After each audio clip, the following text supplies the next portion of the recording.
on in. The water's fine. Get sucked in by the Triptide.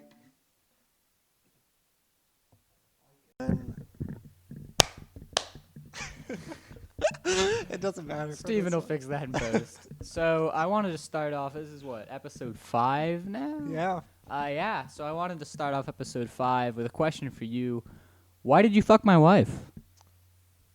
Don't even get me started. All right. Luckily, Easy pickings. Sean did not fuck my wife. I am not married, so that does help. Oh, then who did I fuck?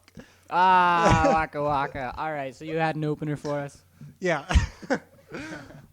So for any of our younger listeners out there, like maybe skip ahead a minute or so, but to preserve the true spirit of Christmas. But I want to know how old you were and like what the story was when you found out Santa isn't real. Honestly, I think it was just I kind of pretty young realized it doesn't make sense because it was the concept of, oh, my parents kind of know what presents Santa's getting, and it was kind of fishy. It was like, well, why do they know if Santa dropped it off that I got these presents and what they're going to be? It seemed a little uncertain, Yeah. you know. And I don't know if there was really an age. I just remember there was an age where it was like, all right, we're just going to give you presents, and Really? Santa's not.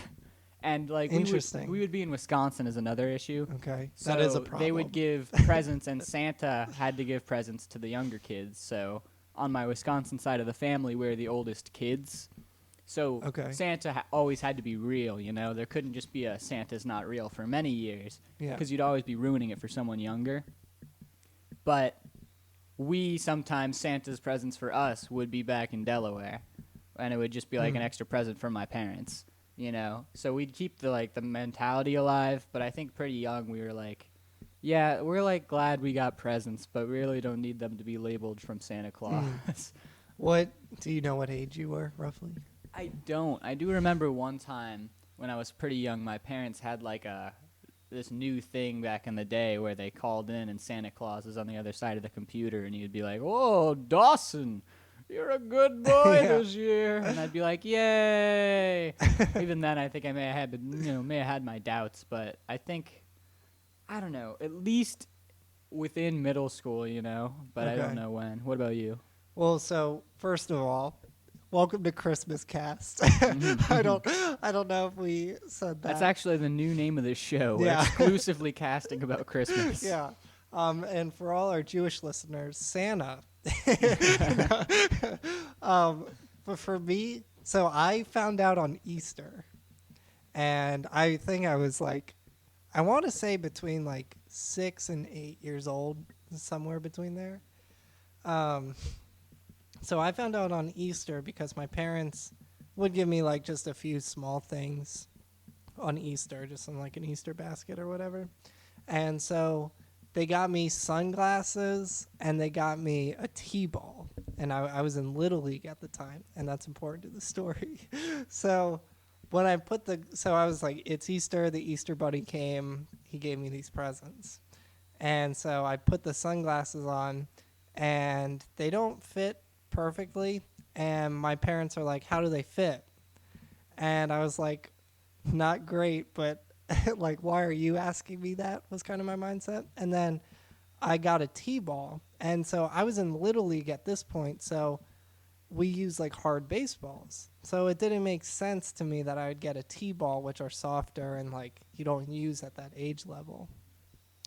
And so the reason I remember those two gifts specifically is because that's what those two gifts are how I pieced it together, that the Easter Bunny wasn't real. And then I was able to make the logical conclusion that, none of it's real, like Tooth Fairy, Santa Claus, my dad, like those stuff. So I remember like, I was heartbroken for sure. It doesn't seem like you were heartbroken, but I was like utterly, my whole worldview had changed at that point. And I remember like screaming at my parents, like I kept saying, "You lied to me." which is now the funniest thing I could have said at that point. For I was mad at them for lying to me. And so looking back on it though, like I know there are parents out there who don't want their kids to believe in Santa Claus. Like they just tell them straight up. And like even though my initial reaction was you lied to me and I was mad at my parents, like I would want my kids to believe in Santa and like for however long like have that magic of Christmas morning and like Santa Claus like it made me really happy and of course the day you find out sucks ass, but like it didn't change. It didn't change the I next think there's day. a few things to dissect here. I mean, obviously, my parents did try to keep the mythos alive, and we read not the Nightmare Before Christmas. We read The Night Before Christmas. Big difference. Like every night before, we went to bed on Christmas Eve, and there was a lot of fun to it. And I remember when I was real young, always wondering like, oh man, if I don't get to bed, Santa's gonna be mad. He's gonna come in, and I'm gonna be awake. And there is that belief that goes on. And It's I fun. definitely, I want my kids to have that. And regardless of the religion to it, I think capitalist Christmas should be, just a thing because most kids experience it. And obviously, if you're Jewish, you have Hanukkah and other religions have their celebration. But I think Canadians it have is- Boxing Day. Australians too. What I find interesting is you get presents for Easter because we would do the Easter egg hunt and all, but we never like got straight Yeah, presents. We just got candy or sometimes money based on how many eggs we found. And a cheap pair of sunglasses and a T-ball, it probably cost them like $10 max to get that stuff. So, yeah, it just more than just candy, I guess, but they weren't wrapped or anything. It was just they used the same basket every year, and they had some of that like paper strips. I guess it's supposed to be like grass or something. When I was growing up, we did like Christmas is obviously a thing. One year we did Three Kings Day, where the three kings leave you a present and you have to leave food out for the camels or something. What? I never Yeah. got this. It's January. My parents need to go to It's like church early more. January. Yeah. And so that was I got like a coloring book. Again, like just small shit. Now like Christmas is the big one. And then your birthday is like, like a tier below Christmas, I think. So yeah, I guess we did that. Easter, I'd get small gifts, and then like, did you do the Tooth Fairy? Yeah, I was thinking the Tooth Fairy probably was the one I first realized wasn't real. So maybe Okay. that was my branching point.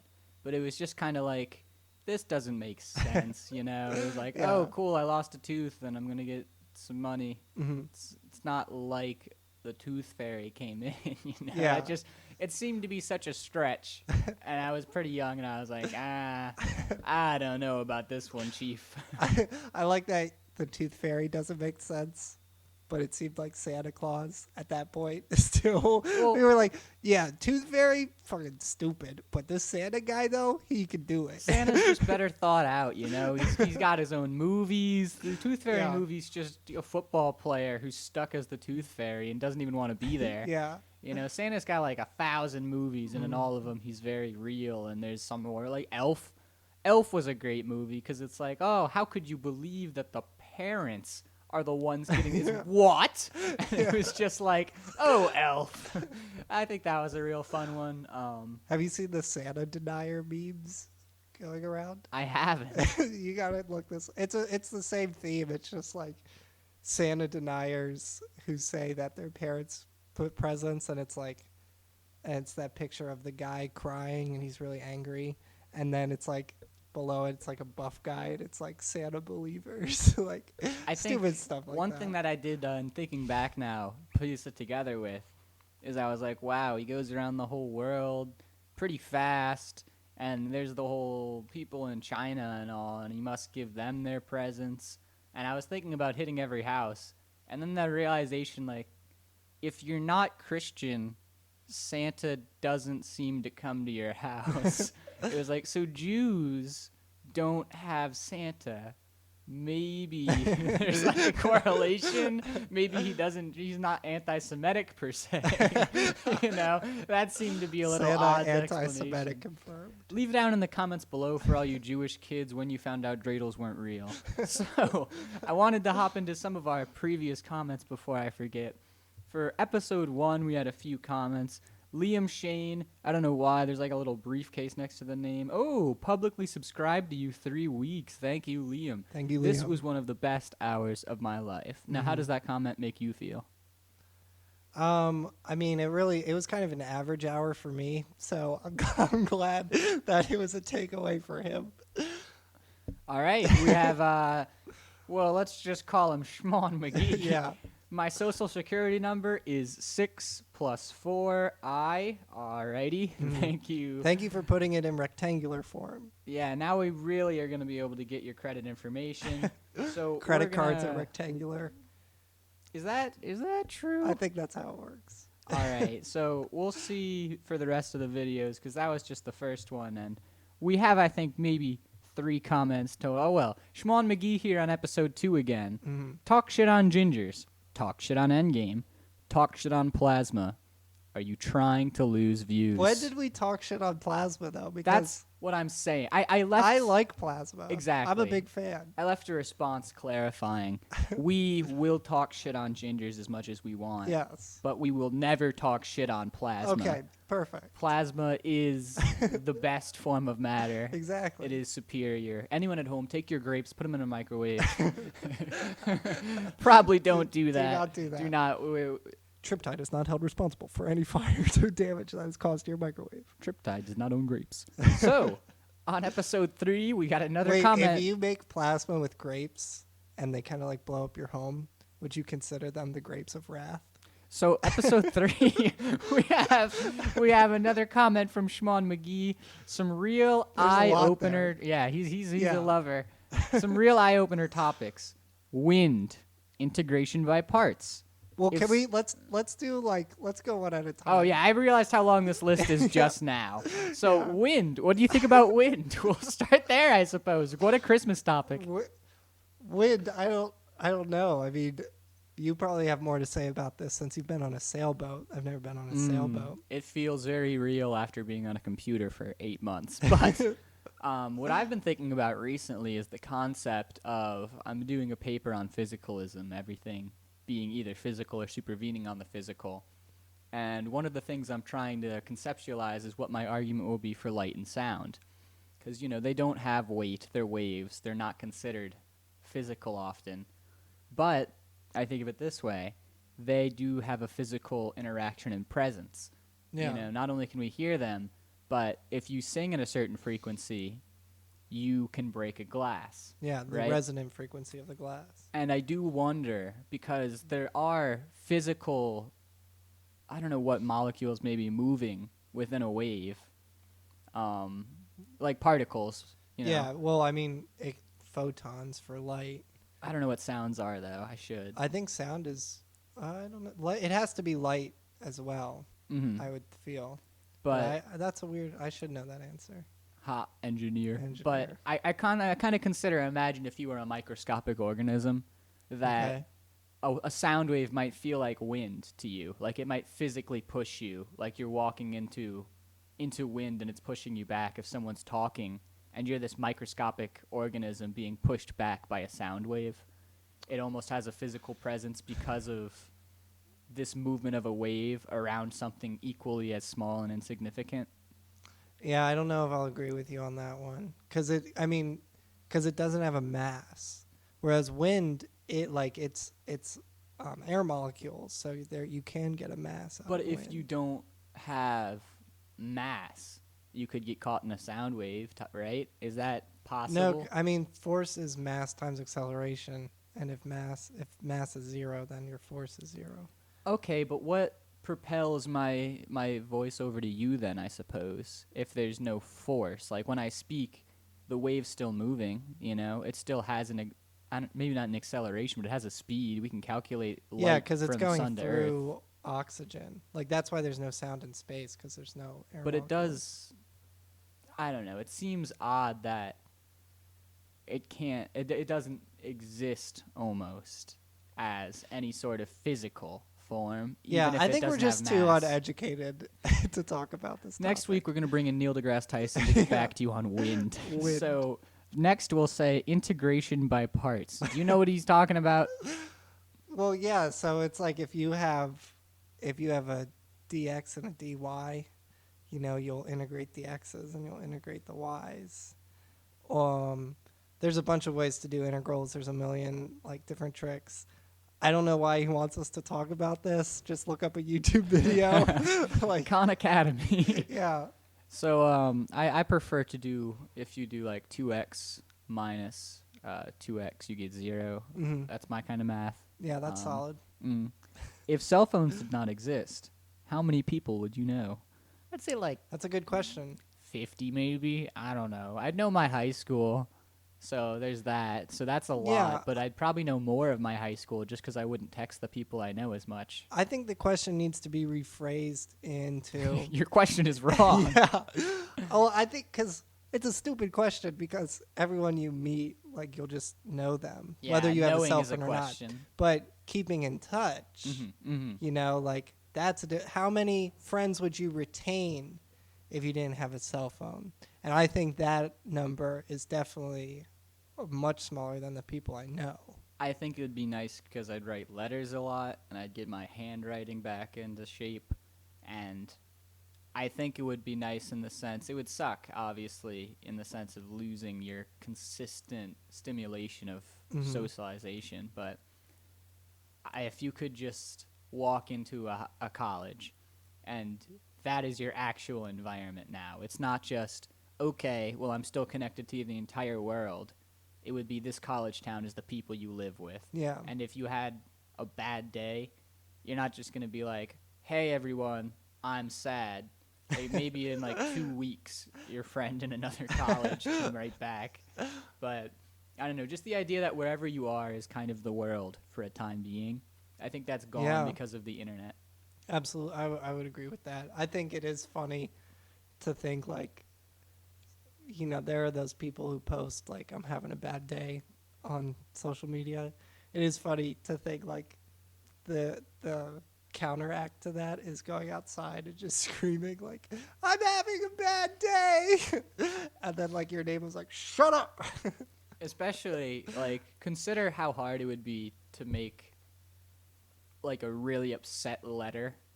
It's just like, oh man, I'm bummed out. It's like, oh, all right. Yeah, well, you don't have emojis. By the time you've written half of it, you're like, well, I guess I'm not that upset anymore. You prop up a video and you just start crying and you get views on whatever blog you're posting to. Mhm.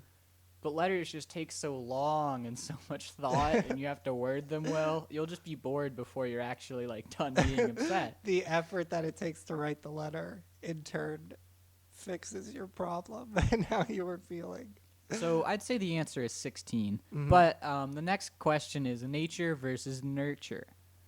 Yeah, I've heard of this before, but I can't say I know anything about Okay, it. so the basic concept is you are Sean. Yes. What part of that is genetically you are predisposed to be who you are? Okay. And what part of that is you were raised to believe certain things and to feel certain ways that created who you are? Mm-hmm. Obviously, all of physicality is pretty much going to be Genetics. and then, haircut and facial hair and all is more preference. Thanks, But- Dad. But your personality, I think it's what part of that comes from things you're predisposed to liking. Yeah, I feel like definitely nurture. It's not Right? entirely, though, because I definitely think you're predisposed. I'm genetically this funny. No, but I think you're predisposed to certain things. And the question it always makes me think of is how doomed are we to become our parents? Mm. Because I find myself when I was younger, like I grew up some and I realized I had a lot of mannerisms of my brother. And I think it's just because it's the environment I was in. But I do wonder if your path of life genetically is similar to your parents, how much that causes your personality to be like them. Yeah. Mixed in with the fact, obviously, is going to be nurture. Your environment is telling you to be certain things when you're young. which changes your development. You know, your brain has those Yeah. implemented into them at a You young age. watched your brother's mannerisms, and so you in turn take them on because you're like a sponge. How do you think your brother came up with those mannerisms, though? Probably Like what- friends, environment, Yeah. television, the natural ways, and probably some from my parents. But I guess he's probably the most different of the family. I guess I feel like none of us are really similar, which is interesting. I'd agree with that. But I think I feel entirely different than Carter, but sometimes I'll still notice similar mannerisms. Mhm. So like speech pathology and small things of this is very similar to Carter, even though the things I'm saying are entirely different and the way I feel about them is entirely different. Elena says I'm a lot like my dad. Interesting. Yeah, and How I does that don't, make you feel? well, you know, as I've grown older, I've come to like my dad more. Definitely in like my rebellious teenager years, like we weren't vibing, but now I think we're vibing a lot more. Technical terms, of course.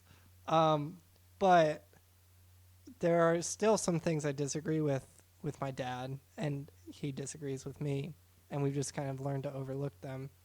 So I don't want to be like my dad in a lot of ways. So it makes me nervous that she says that, honestly.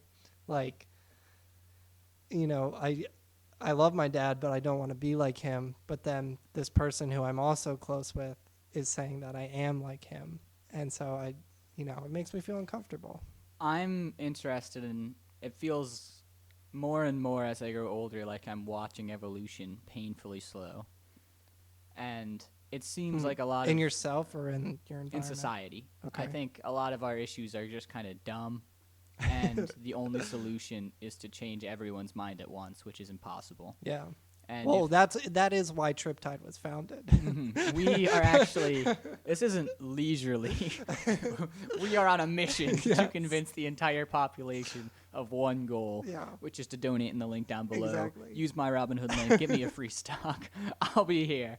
But I think you notice, like, it's so basic when you think about, okay, well, we're not racist anymore. We solved that. But really, like, a lot of people's grandparents lived at a time where the civil rights movement was taking place. So they're ingrained from their birth to believe, there's a difference in white people and black people. And even if they're like, well, they should have equal rights, they probably think, well, we're better, but we need to be nicer to them, That's just Yeah. kind of what gets implemented into them. So our society is slowly getting better, and we're realizing flaws. And obviously, I'm lucky my family isn't racist, or at least the family I know. I don't know about the Yeah. greats back then, whatever Sure. they were doing, but I think there's still just concepts of, like, my parents view, well, we're better than our parents were, and I want to do the same thing. And I think most That's kids everyone's. want to be better parents than their parents were, Yeah. and they solve issues that they see in their parents, and they get more developed and more aware. And I think the internet is making people smarter too, despite kind of Definitely. rotting your brain at times. You just have so much information, and it's almost like, at what point, there's been enlightened people throughout all of history, but at what point is everyone just going to be in this, do you think there's going to reach a point where everyone's just happy with the way they were parented, and there won't be that rebellion because everyone's going to be just so amazing at parenting? Like, I think I'm going to fight with my kids, and Yeah. I think I'm going to be a really good parent, and I still expect they're going to try to be a better parent than me Sure. to their kids, What Eh, point does the cycle end? I don't think it ever will, solely because, excuse me, it's the argument of you're not me. Like I've thought about this. I can give an example. So I was never really forced to play music. I was, I had to practice and stuff, but my first interest in the saxophone, that was just me being interested in the saxophone. My parents didn't make me do that. Now that I am so invested in music, like, I kind of want my kid to learn piano at a young age, because that's something I wish I had. But my fear in doing that is, are they going to hate music because I want them to learn piano? And I would force them, and I don't have kids. I haven't made this decision yet. But if I force my kids to take piano lessons, are they going to hate music, something that I'm so passionate about? So, you know, that's a correction to me. A correction in my childhood, I would want to learn piano, and I'd try and put it in, my kids' childhood. But then that correction to them would be a mistake. What if you were made to play saxophone when you were young? Do you think you'd still have the same love for music? No, and I think it's just inherent when you're forced to do anything, you probably won't like it as much, or at least you'll initially be closed off to it. And so, yeah, I think it really was me kind of discovering this love that drove my obsession and my talent for it. I think I'm definitely going to. I think it's how you present it too, because I want to do something similar. I'd like them to play music, some instrument, but I want to make sure I talk to my kids around the house in like 3 languages, just Dang. because it sinks in so much when you're young. Yeah. If I speak basic French and Spanish to them, and like we watch a movie in a different language, and I don't know what's going on, but they might start to pick things up. By the time they're older, they'll be able to learn languages so much easier. Yeah. And even if they rebel against it at a certain age, I think that is the thing. Your brain's just so plastic and it absorbs so much information. I'd want to just maintain that in the household. Yeah. And I think I could make it a manner that's not awful. Yeah, if you're just watching shows in a different language, they're not going to rebel against that. And once they do learn that language, I mean, they cannot use it, but they'll know it for their entire life. Like, I don't think that's a thing you can rebel against. But, like, if you force them to learn adjectives in French, they will probably be dispositioned not to like French. And what's weird to me is I'm confused as to how, like, I think I do a lot of homeschooling, right? But Yeah. not actually homeschool my Yeah, kids. And same. I feel like I could totally just teach them things and teach them a ton of things. And as long as I did it in a way that wasn't just them, I want to go play outside. And I'm like, well, you'll spend the next week in here learning. It's like, as long as there's a balance, I think I could definitely make a super genius just if you taught them, enough, which is an interesting concept. I wonder if the government, I've been thinking about, I think I talked with Galvin about this recently. If the government, we gave them kids, like, so say kids who are going to be aborted, the government was like, we're going to pay you to have this child. And there was a separate, like, class of human, right? And this class of human was given experimental drugs and trained their whole lives into certain fields to be geniuses. And we just did all of these tests, right? And at like 45, they were allowed to just go out into normal society. Do you think we could breed super geniuses? And we were like, all right, this group, we're going to raise them to try to solve, interplanetary travel. This group, time travel. This group, and some of them are like, time travel, you doubt there's going to be progress, but we'll make these breakthroughs in understanding just because you're raising somebody to learn something. And I think the human mind is so capable of flexibility. I don't know. So I do agree that the human mind can accomplish great things, but I think you are completely disregarding the nature side of this argument. So you're going to nurture these superhumans and make them learn everything, but their parents, like parents who are smarter will raise smarter kids, And is that nature or nurture? That's the question. That's nature, because. But I think if you have 2 dumb parents, the odds are not 0 that you're smart, but the odds are definitely not in your favor that you. I consider that smart. nurture, though. I consider they raise him into a dumb household, probably. But he goes to school. Yeah, but you go to school and you go back home to see your parents, your main sources of intelligence, being stupid. And on top of that, if your parents are dumb, they probably don't have as much importance put on school. It's just a thing you do. It's more of a social experience. I don't know, because like my my grandfather was always like, I was dumb in school and I like that you're doing well in school. Like he made it a point that I do well in school because he struggled in school. I suppose, and that makes sense. Yeah. But I guess what I'm saying is I don't think two dumb parents really genetically decrease a child's ability to be intelligent much. Interesting. I think if you put them in the right environment, especially like it's definitely probably not moral, but if you think about like how many kids abuse study drugs, right? And Oh, okay. like Adderall and all. Sure. If we were to just legally give these people Adderall to help them figure out these problems, we could wire them to think more, longer, and concentrate harder on these problems.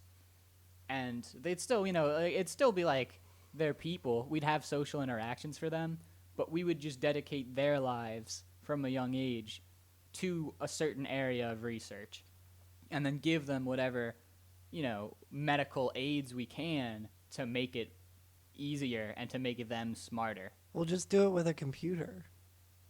I mean, that's what we're trying to do with AI is just feed them all this nonsense and see if they can give us time travel in return. But the thing is, I think even if we had these special humans developing computers, we might get there faster. I think humans just have so much more potential right now.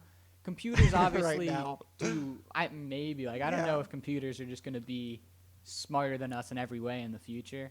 Yeah. But I think humans have, and what we talked about, I want to talk about the Turing test later, and just if you think computers are smart, maybe we won't get into this episode. Okay. But humans have creativity, and for some reason we can't get computers to invent as well as humans. You know? So we'll come back to the Turing test, but the next on the list is the absurdity of imaginary numbers, and this one seems like it's aimed at you. Yeah. I don't have too much to say on this because we did kind of touch on science as magic in an earlier one, but I do think the imaginary number is so funny. So I'm doing electrical engineering, and a lot of our math is based on the imaginary number. And so we have Euler's laws, which kind of help us turn imaginary numbers into real numbers, but they're not there's little asterisks on it. But I just think it's funny that we, like capacitors, inductors, like they are the foundation of a lot of what we use, in our machines, and they are entirely designed using this imaginary number. And I just think it's funny, like these mathematicians and these theorists were trying to figure out, like, how does the capacitor work? Like, Jeremy, what do you have that makes the capacitor work?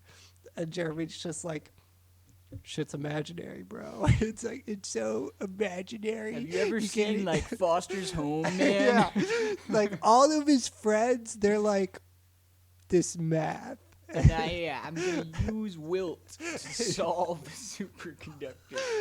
So, yeah, the imaginary number, a lot of our life is based off of it, and we have no idea how it works. And that's hilarious. I like it. So it is absurd. Thank you, Shimon McGee. The next one is airplanes and movies, i.e., airplanes are so loud. If you ever been on one, you know this. How can people talk so easily to each other on an airplane in movies? Realistically, it should just be crazy loud white noise for every scene on an airplane. And I feel like it's kind of easy to talk to people on an airplane. Honestly, I do get that there's sound being filtered out, but I don't think I've ever had it, be difficult to have a conversation on an airplane. But that said, it's been a long time because we're a train family. Mm-hmm. So I want your thoughts on this. I've never been on an airplane. Dang, I forgot. So we're going to get a new host who we're going to get you a new host to answer this question, Shimon. I think, if he's talking about like on the runway, no, you're not going to be able to hear anything. I agree. Those engines are so loud. I think film, there's a lot going on in film. And so the goal of film is to make sure the story gets told, whatever that story is. So anything that doesn't really add to the story, they're going to minimize in some way. And there's a million examples of this. I guess airplane engines is one, apparently to Shimon McGee. gunfire. Guns are so much louder than they actually are in movies. Explosions are so much louder. But like And even small things like pool balls, when they actually like rattle against each other, they're super loud. Pool is a loud kind of game. So they'll take racquetball, like rubber balls, and they'll paint them. And so if people are playing pool in the background of a bar scene or something and they're shooting pool, they're hitting rubber balls and it doesn't make a sound. it makes a way more satisfying sound. Yeah. It's real nice and quiet. Like brown paper bags, they're felt. So they're not, rattling. That's what rattling sounds like. They're not rattling. In My your bag. seat. Yeah. So I think film is not concerned about how you feel about played I agree. engines. I think what's interesting is his next question is Star Wars or Harry Potter, and obviously Star Wars ignores like all sorts of science. Yeah. You're in space and there's just explosions which require And you hear oxygen them. and fire and sound traveling. But so I think Star Wars for me. Yeah, Star Wars for me as well. I think Star Wars did go more downhill. Both went downhill because Harry Potter, J.K. Rowling went insane. Yeah. And Star Wars made 7, 8, and 9, which I would like to discuss with somebody because I find them abysmal. Yeah. I think they just had no artistic passion. They 7 was a reboot of something we already saw. They just were like Death Star. 8 and 9, they were just bad. They weren't fun to watch. The plot doesn't make sense. It had these issues where a character doesn't have a motive for doing something that causes a problem. And it had these issues where the fight scenes weren't interesting, and it had these issues where the big reveals didn't play into the story at all. It was just for the sake of reveal. Purnell has been telling me, a friend of ours, he is really happy with The Mandalorian. Yes, And I am obviously, too. friends have told us The Clone Wars is good. So once I Yeah. get Disney Plus, I need to hop on those. Mhm. I think the first 6 movies I love. I loved the Clone Wars that I had seen back in the day. And I think The Mandalorian, The Clone Wars. I liked Rogue One, Rebels. the first 6. I think there's a lot of Star Wars universe that is amazing. Yeah. And the first 6 movies are also amazing. And then the books apparently are a huge thing. Yeah, I mean, reading is for chumps. I think we should have a Star Wars. I think we should have a Star Wars cast with either Purnell or Frank. Oh, he would love that. Both would. And we would lose a lot of our audience, but No. I do love Star Wars a lot, and I've consumed a lot of Star Wars content after getting Disney Plus, and story building and just general character writing and character development. Star Wars does really, really well, excluding 7, 8, and 9. I haven't even seen episode 9 yet. I'll do that over break. I just hated the it. way you talk about it just makes me not excited to watch it. And I already know what happens. So I think what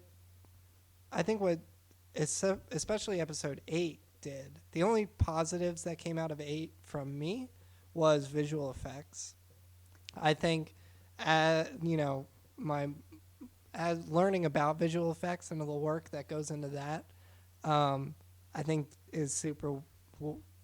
It's incredible in Star Wars, as it was in Endgame. And we don't like Endgame, but I still respect the amount of art that is in Endgame, and that's in 7, 8, and 9, or 7 and 8 for me. But Mandalorian, very good.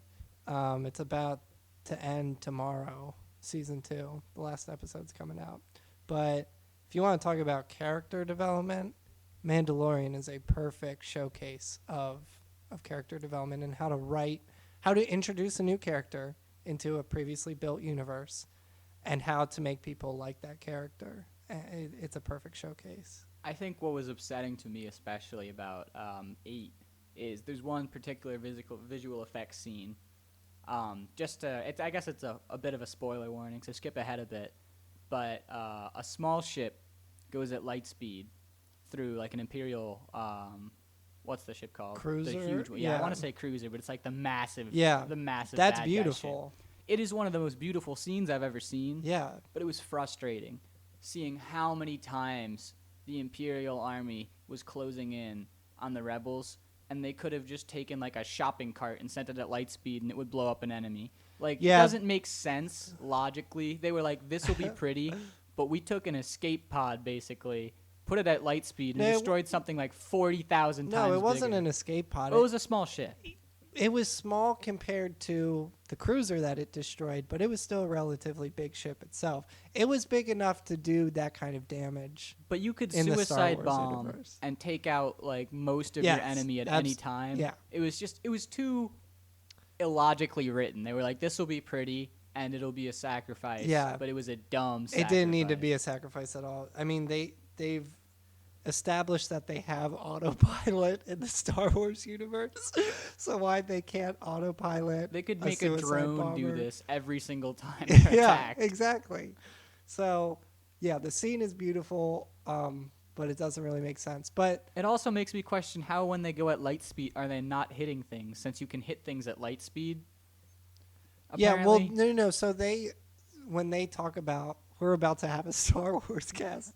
To answer this question real quick, they set the trajectory for light speed, and I guess in doing that, they're supposedly avoiding planets, other ships. That's yada, what the yada, mapping yada. is that loads. Yeah. So I guess that's how they solve that. Yeah, you but can just set it for giant ship yeah. in front of me. to be fair, though, I still love Harry Potter, and I haven't revisited Harry Potter in a long time. I haven't read the books since I was young, and I don't know when I've seen the movies. I just like Star Wars more because Star Wars to me is a lot like history. There's so many characters you need to know, and it's one thing leads to another, which leads to another, and there's a lot of parallels between how world history is written, essentially. And that's what I like about Star Wars. Harry Potter doesn't have that historical kind of parallel to me, just how it's written. Not to say it's a bad universe, or I love the books for sure. It's just, my preference is more towards Star Wars. I agree. I think I read Harry Potter when I was young and I loved it, but Star Wars kind of just overtook it. So I did want to talk a bit about Harry Potter, though, because I actually have been having these theories, and it's almost clear that the wizarding world of Harry Potter exists on the same physical plane as the Muggle world, which is confusing because it seems like J.K. Rowling almost wrote it, and I haven't read it in a while, so I have to go back.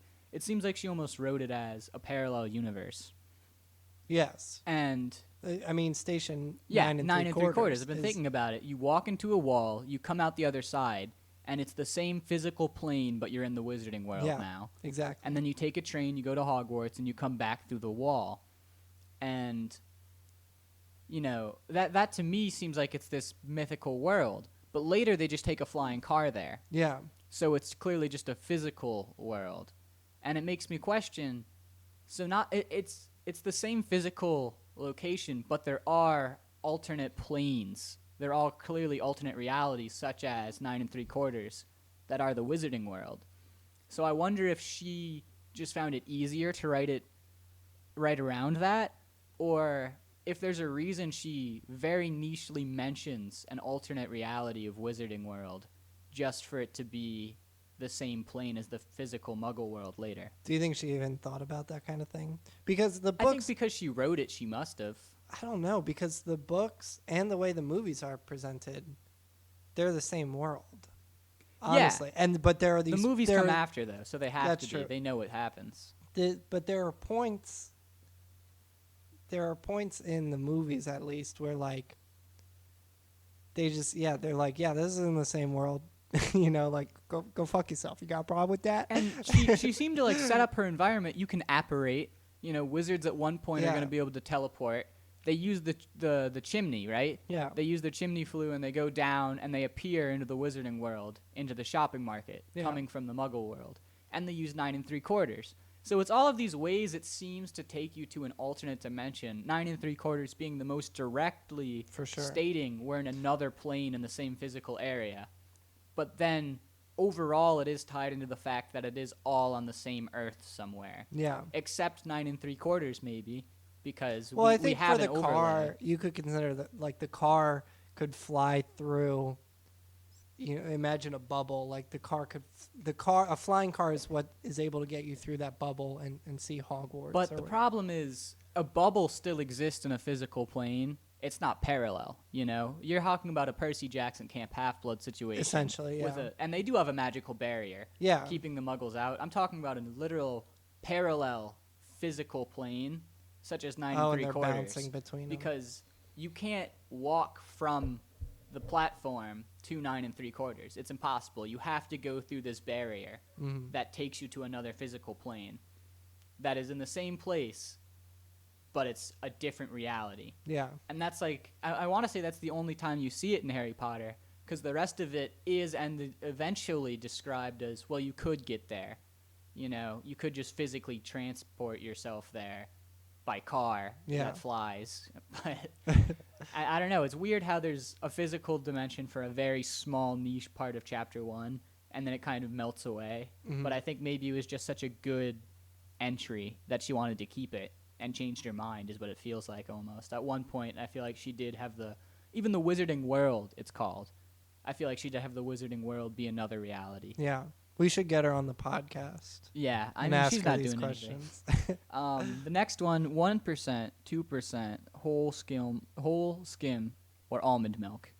Okay, almond milk's not milk. So, first of all. So you're going to go, and then I'm going to go.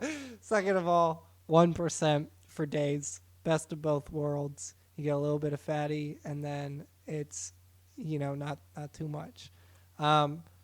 Whole milk is fine. I drink Fairlife milk, and I think that probably will go into whole milk.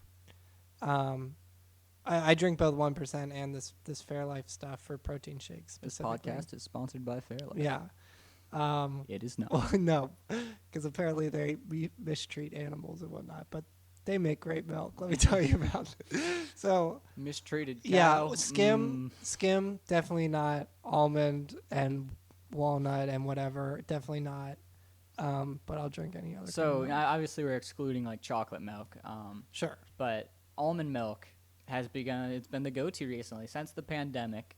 It was, we got to stock up. We really didn't have to, but we did. We got almond milk. Almond milk lasts like twice as long. Sure. And it's kind of slapping. I gotta be honest. Can't I do have it. become an almond milk person. The almond milk I did like is this banana almond milk. Elena made me try it, and it's very sweet. It's like a dessert kind of. Like you could make it in a dessert. We'll have Elena on the podcast to discuss almond milk. She would love to talk to you about banana almond milk. Just so you can be outnumbered after disgracing my almond milk. So the next is silicon-based life. Interesting. What are we? Hydrogen or carbon? No, we're hydrogen-based life. We're meat-based. Yes. No, I'm almost certain we're hydrogen-based. But yeah, there's people are, one of the arguments for aliens is that like we couldn't survive in outer space, right? But who's to say if the main atoms that made you up were made out of silicon, maybe you could survive in outer space or something. Are you looking up the answer? So, I don't know. I know that we're made up of carbon bonded with other elements, oxygen, Okay, hydrogen, so we are nitrogen. So we're carbon-based? carbon-based. Okay. Carbon-based life forms, yeah. Yeah, okay, I was I've thinking, heard of that before. because I was like, I wanted to say carbon-based life forms, but I didn't know if that was aliens or us. I was getting mixed up. Do you think aliens exist? Yes, I'm almost Okay. positive aliens exist. Yeah, I am. Too. Even if they're not alive right now, I think at some point throughout all of time, all of change, aliens, a life outside of the planet Earth has existed. Something that we would define as life. And I'm hopeful there's life right now, because it seems like if the universe is constantly expanding, you'll look at these dead stars and black dwarfs closer to when the universe started. And there's like a scale you can use to figure out age, mass, and all this. I can't remember what it's called, but it seems like the farther away you go, the more new things are being created, which is where there's more possibility for life. So I think we're in a good part of the universe, which, to be fair, we're in like a minuscule speck of a good part of the universe where life is very, very possible. Well, yeah, I mean, so for our solar system specifically, we're in the Goldilocks zone. Have you heard of that? I have. I think it's just that we have like all It's the like things we well, need. it's the perfect distance away from a star that doesn't burn us alive and we don't freeze. Like so, but there are other stars that all stars have this Goldilocks zone, but whether they have a planet in that zone is a different question. I feel like I've heard of we've seen other Earth-like planets, but with light traveling, if somebody looks at us and they're 65 million light years away, they're going to see that dinosaurs are on Earth. And so if they're like, "Oh, let's go mess up these dinosaurs," and then they come to Earth and they see America, and they're going to be like, "Wait, And- what the fuck happened?" Well, that's the thing I've been wondering about. We see this zoomed out image, right? But if we could get a telescope to look onto the surface of a planet 85 million years away, and somehow we're speeding up the process of the light traveling to us with this telescope because it's magnifying everything, I guess. Okay. We are looking through time, Yes. and that's Just what looking up at boggles the me. night sky. And I even wonder, like, and it's crazy how you can't look into the future either. You can only look into the past Mhm. because you can look before change happens, but not after. But I wonder if there's a No, way. other way around. Yeah, I guess you can look at change. I'm saying, like, you can look at a planet before the changes occur rather than Okay. after Yeah. they will. Yeah. But I do wonder if there's a way to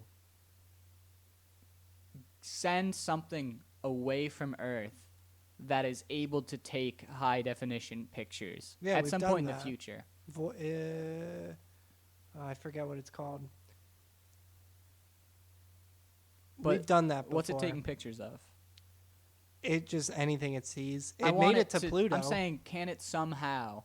I don't know the I want to technology say 'cause Voyager, but it feels like it's breaking the space-time continuum to do this.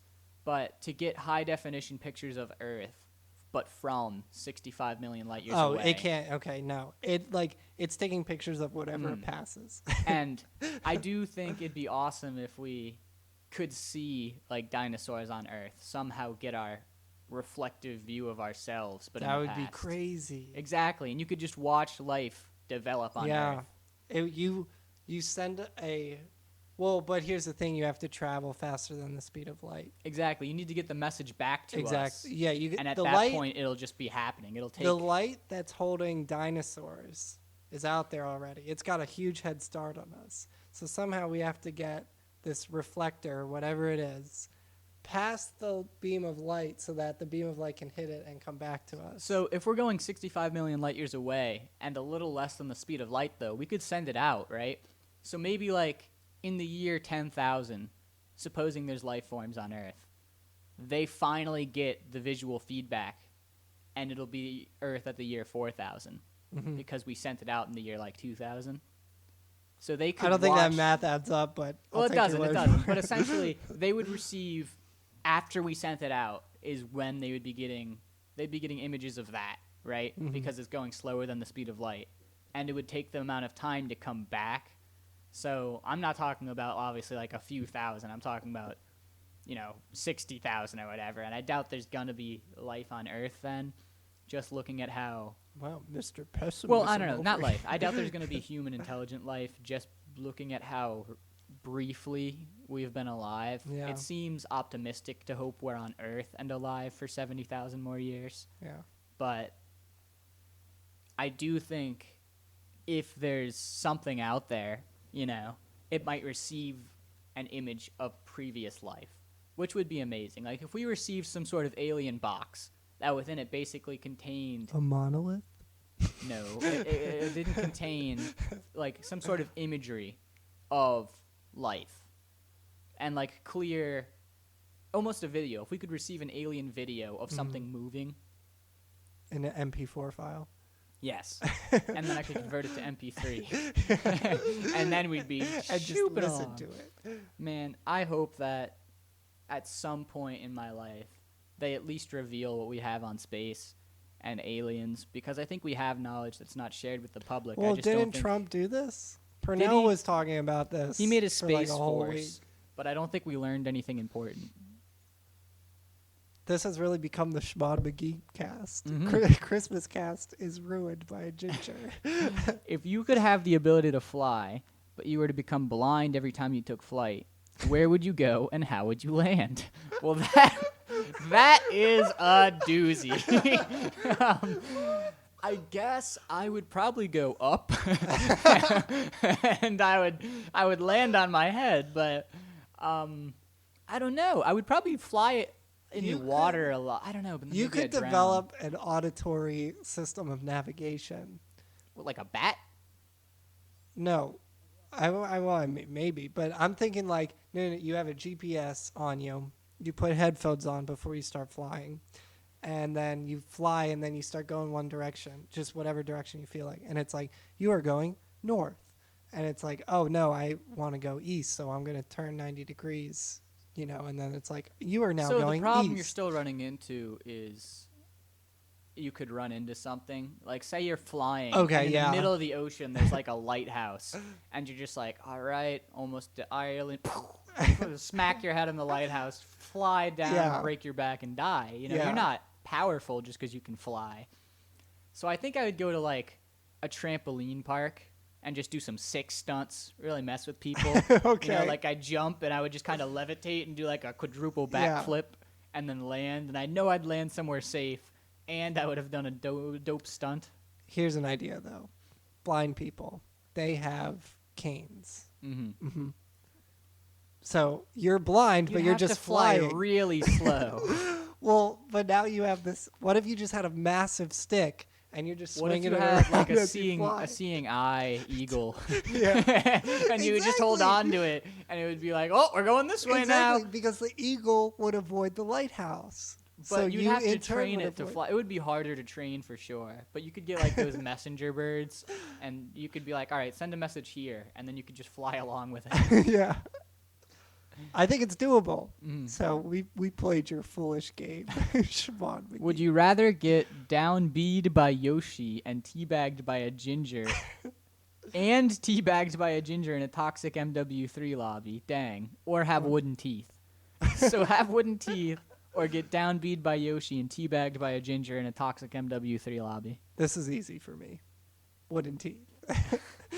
I don't take shit from gingers. I get you, but I feel like I've at least already been downbeat by Yoshi and probably teabagged by a ginger in a toxic MW3 lobby. I have the experience to deal with it. I've never had to deal with wooden teeth. Not to mention, like, what if you were like, I don't know, what if you were like, oh, I'm going to smoke a cigarette, and then you lit a little too close to your mouth and your teeth caught on fire? Like, that would be painful. Why would you be smoking a cigarette? You have wooden teeth. That's a good. You just can't, Yeah. Like, if some point in your life you're 40 and they're like, smoke this cigarette and you make $1 million, you're like, it's too risky. My teeth might burn off. Just use a pipe. I suppose that's possible. Okay. What about like Pop Rocks? They have the risk of exploding your mouth.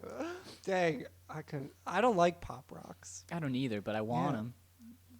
Why do you I've want? had Pop Rocks ice cream. That was really good. Interesting. The next question is, How many more of these do we got? Well, 2 on this video. I recommend more skits like Square Wheels. We are coming back. We have been busy with finals, but over winter break, we want to make a bunch more, deals with these big companies that are giving us their advertising we need rights. The sponsorships. They are paying us by the year, and we definitely want to make more of those. This has just been a bit of a break, more casual casting. Did you hear after that episode went out, the Square Wheels stock market price quadrupled? Mm-hmm. From like 20 cents to 80. Yeah. We're influencers, dog. Mm-hmm. So give Steven a lightning round of Q&A from the audience. I'd love to get him to know him more. Any questions for Steven? Yes. Please do. Okay, leave in that's the audience. leave questions for Steven.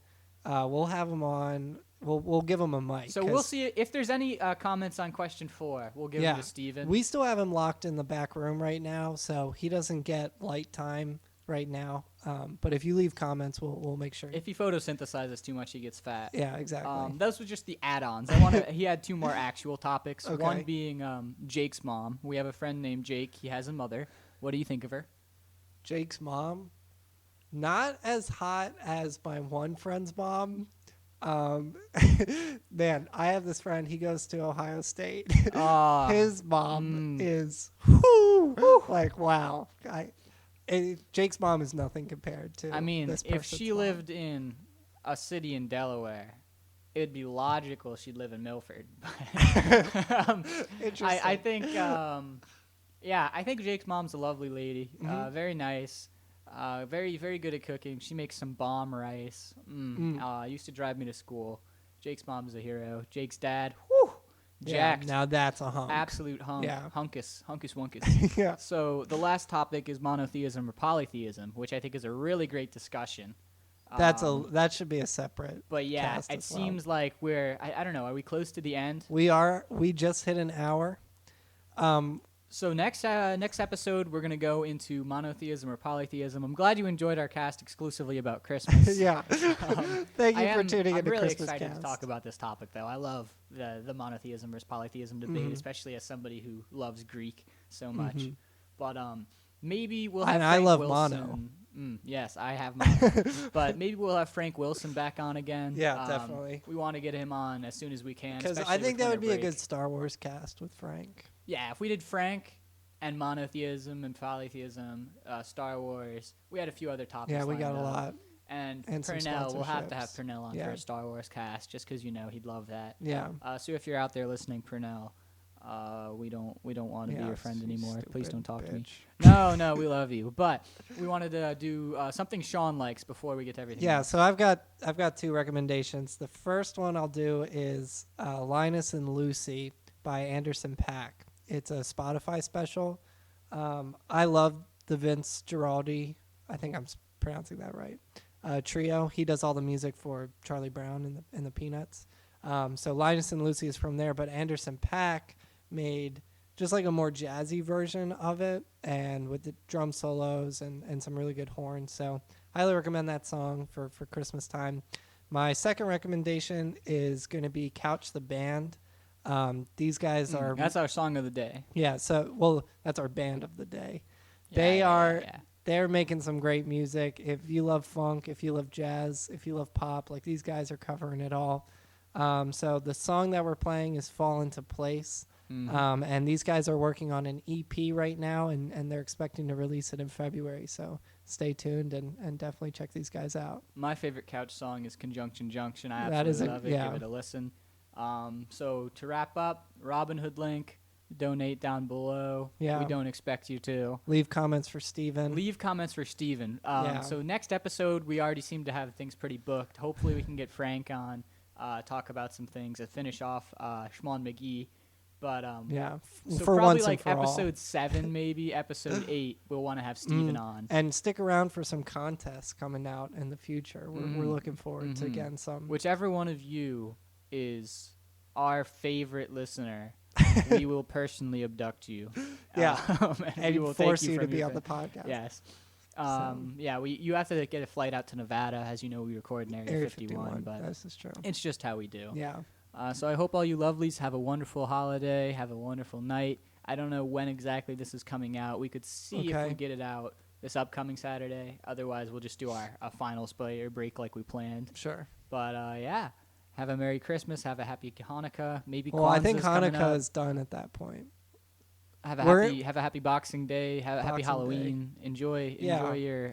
And if you're late to Thanksgiving. Thanksgiving, like that's fine. Just enjoy it. You If know? it happens to be your birthday, happy birthday. If Jesus. it's, Jesus' birthday. Happy birthday, Jesus. Uh-huh. R.I.P. a real homie. Any thoughts?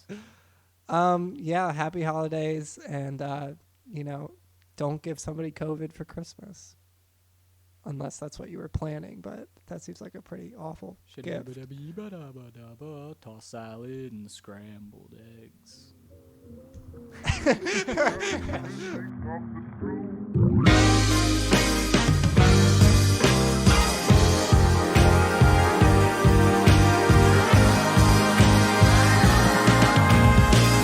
This is some tricky territory. Too many roads for me to walk. Wears down my bones, but they're not broken. some plans for where I'm going. And yet, someone is twisting my right arm behind my back and yanking on my left.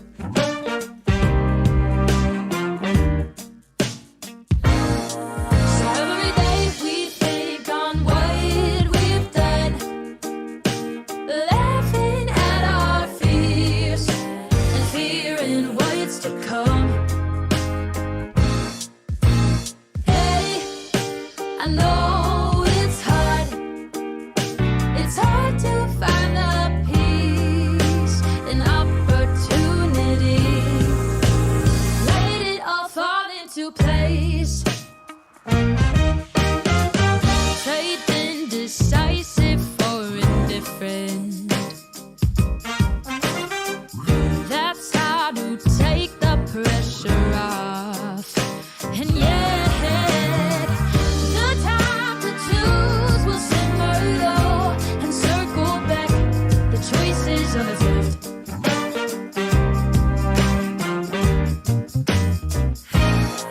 So every day we think on what we've done, laughing at our fears and fearing what's to come.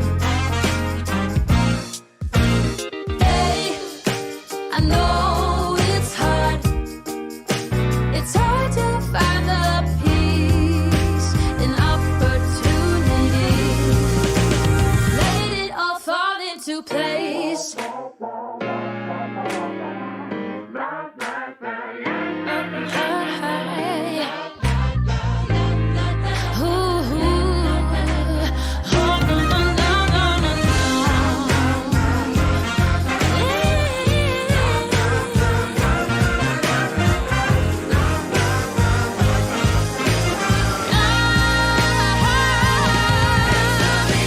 We think we've done, laughing at our fears and fearing what's to come.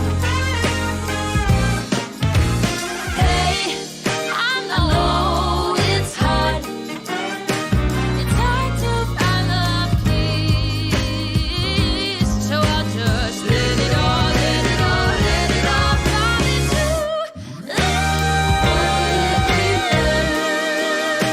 laughing at our fears and fearing what's to come. Oh, hey, I know it's hard to find the peace and opportunities. Every day we think on what's to come. Every day we think on what's to come. Every day we think on Every day we think on what's to come.